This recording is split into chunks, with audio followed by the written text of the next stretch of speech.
बिस्मिल्लाहिर्रहमानिर्रहीम, अस्सलामु अलैकुम। आज की अपनी इस वीडियो में मैं आप सब लोगों से अपने बहुत सारे सरेआम के प्रोग्राम्स पर हाथ बांधकर माफ़ी मांगना चाहता हूँ। सबसे पहले मैं आप सब से अपने उस प्रोग्राम पर माफ़ी मांगता हूँ जिसमें मैंने कराची के इलाके लियारी से एक जिस्म फरोशी के अड्डे से एक ऐसी खातून को बाजियाब करवाया था जिसे 22 साल पहले अगवा किया गया और फिर उसे रहीम यार खान में 22 साल बाद उसकी माँ से मिलवाया था। अगर कुछ लोगों की इस मंतक को मान लिया जाए कि किसी की भी दाद रसी से पहले, किसी से भी इजहार यकजहती से पहले या किसी की भी मदद करने को पहुँचने से पहले उसके किरदार को देखना चाहिए, तो मुझे इस प्रोग्राम पर आप सबसे माफ़ी मांगनी चाहिए, इसलिए कि वो औरत तो जिस्म फरोश औरत थी, उसके किरदार पर तो बहुत बड़ा सवालिया निशान है। मैं अपने हर उस प्रोग्राम पर आप सबसे माफ़ी मांगता हूँ जिसमें मैंने 8 साल, 10 साल, 12 साल, 14 साल की उन मासूम बच्चियों को पाकिस्तान के मुख्तलिफ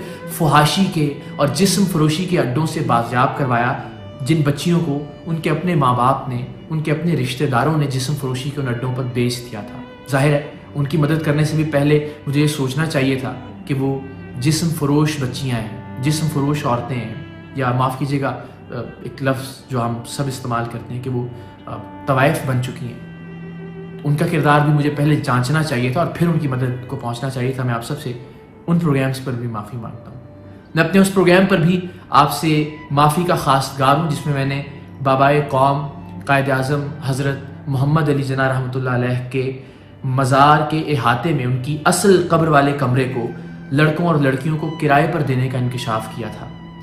अपने तौर पर तो मैंने बाबाए कौम के मज़ार की हुर्मत बचाने की कोशिश की थी, लेकिन हो सकता है कुछ लोगों की नज़र में वो भी मुल्क को बदनाम करने की एक साजिश हो, सो मैं उस पर भी आप सब लोगों से माफ़ी का खासगार हूँ। बावजूद इसके कि आज जो साहिबे मसनद हैं, जो साहिबाने इक़्तिदार हैं, उस वक्त इस इशू पर मेरे साथ खड़े थे। उस प्रोग्राम पर भी, उस ट्रांसमिशन पर भी आपसे माफ़ी का खासगार हूँ जिसमें हमने ज़ैनब कत्ल केस को उजागर किया था। मैं इस बात पर आप सबसे माफ़ी मांगता हूँ कि मैं वो पहला सहाफ़ी था जो कसूर पहुँचा, जिसने वहाँ से लाइव बीपर दिया। उस वक्त भी हुकूमत की जानिब से, वज़ीर क़ानून की जानिब से ये कहा गया, ऑनर कहा गया मुझे कि आप मुल्क में फ़साद बर्पा करना चाहते हैं, आप पाकिस्तान को बदनाम करना चाहते हैं। और अच्छी बात यह है कि उसके नतीजे में मौजूदा हुकूमत ने ज़ैनब प्रोटेक्शन बिल भी पास किया, जिससे बहुत सारे बच्चे और बच्चियाँ महफूज होने की जानिब आगे बढ़े पाकिस्तान में। लेकिन फिर भी मैं ज़ैनब कत्ल केस को उजागर करने पर आप सबसे माफ़ी का खासगार हूँ। मैं आप सबसे माफ़ी मांगता हूँ कि मैं मज़लूम मुसलमानों की आवाज़ बनने के लिए बर्मा गया, शाम पहुँचा। बर्मा में, शाम में वहाँ के मज़लूम मुसलमानों में राशन तकसीम किया, उनकी मदद करने की कोशिश की। माफ़ी इसलिए मांग रहा हूँ कि मुमकिन था कि वहाँ मुझे गिरफ़्तार कर लिया जाता, और बर्मा में तो इस बात का बहुत ज़्यादा इम्कान था। और अगर मैं वहाँ गिरफ़्तार कर लिया जाता तो खबर ही बनती कि एक पाकिस्तानी सहाफ़ी गिरफ़्तार हुआ है, तो शायद इससे भी बदनामी होती। मैं इस पर भी आप सब लोगों से माफ़ी मांगता हूँ कि मैं मज़लूम मुसलमानों की आवाज़ बनने के लिए बर्मा पहुँचा था। मैं हर उस बच्ची को बाजियाब करवाने पर जो घरेलू मुलाजमा है, 6 साल, 7 साल, 8 साल, 9 साल या 10 साल की बच्चियाँ जिनके जिस्मों पर जलाने के, काटने के निशानात हैं, उनको उनके मालिकों से या उनकी सौतेली माओं से बाजियाब करवाने पर भी आप सबसे माफ़ी मांगता हूँ, क्योंकि हो सकता है उन बच्चियों ने वो ज़ख्म खुद लगाए हों, खुद को काटा हो, खुद को जलाया हो, ये सारा ड्रामा खुद रचाया हो।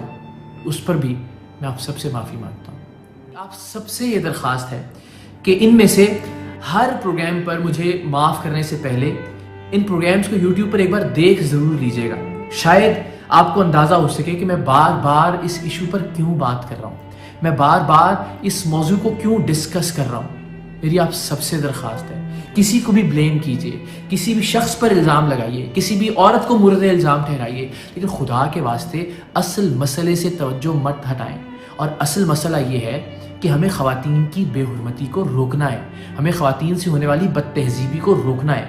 वो तमाम लड़के, वो तमाम ओबाश, वो तमाम मर्द जो कि इस तरह के वाक़यात में मुलव्वस हैं, उन्हें सोसाइटी से अलग करके देखना है, उनको कंडेम करना है, उनकी मजम्मत करनी है, उनको सज़ाएँ दिलवानी है। तब इस तरह की वीडियोज़ आना बंद होंगी। आप किसी सहाफ़ी पर दबाव डालकर, किसी चैनल पर दबाव डालकर किसी भी एक वीडियो को प्लांटेड कहकर इस तरह की मजीद वीडियोस को आने से नहीं रोक सकते। अगर एक वीडियो प्लांटेड थी और वो जानबूझकर बनाई गई थी और वो खुदा न खास्ता किसी को बदनाम करने की कोई साजिश थी, तो फिर उस दूसरी वीडियो के बारे में आप क्या कहेंगे? क्या उससे बदनामी नहीं हुई कि जिसमें एक रिक्शे में मौजूद खातून पर एक मर्द ने लपक कर उसकी बेहुरमती की, बदतमीजी की? क्या उस तरह की किसी वीडियो ने पाकिस्तान को बदनाम नहीं किया? सो इस तरह की वीडियोस आने का सिलसिला नहीं रुकेगा जब तक आप इस तरह की बदतमीजी के सिलसिले को नहीं रोकेंगे। और इस तरह की बदतमीजी का सिलसिला तब तक नहीं रुकेगा जब तक हम इस तरह की बदतमीजी को डिफेंड करने से बाज नहीं आएंगे, या जिनके साथ बदतमीजी हो रही है हम उनको मुर्द इल्जाम ठहराने से बाज नहीं आएंगे। मैं पाकिस्तान के सब्ज हिलाली परचम, पाकिस्तान के सब्ज पासपोर्ट की तकदीस, उसके मुहतरम होने, उसके मुकद्दम होने का सबसे बड़ा न सिर्फ हामी हूँ बल्कि उसके लिए कोशिश भी कर रहा हूँ। मैं चाहता हूं कि पाकिस्तान का पासपोर्ट लेकर जब मैं या मेरा बच्चा दुनिया के किसी भी इमिग्रेशन काउंटर पर जाए तो इमिग्रेशन ऑफिसर की आंखों में मेरे लिए, मेरे पासपोर्ट के लिए, मेरे मुल्क के लिए इज्जत हो, एहतराम हो, सवालात ना हो, जो कि आजकल हम देखते हैं।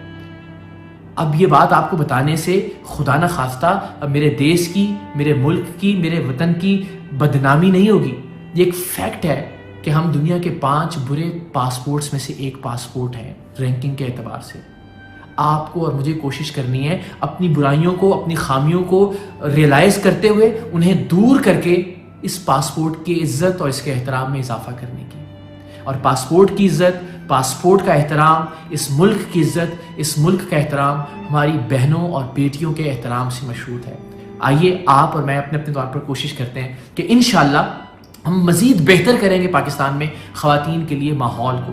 हम मज़ीद बेहतर बनाएंगे इस बात को और यकीनी बनाएंगे कि हमारी बहनें और बेटियां जब पाकिस्तान में बाहर निकलें तो खुद को बिल्कुल महफूज तस्वुर करें।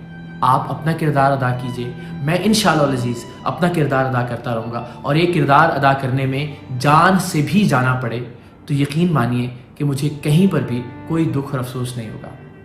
पाकिस्तान जिंदाबाद।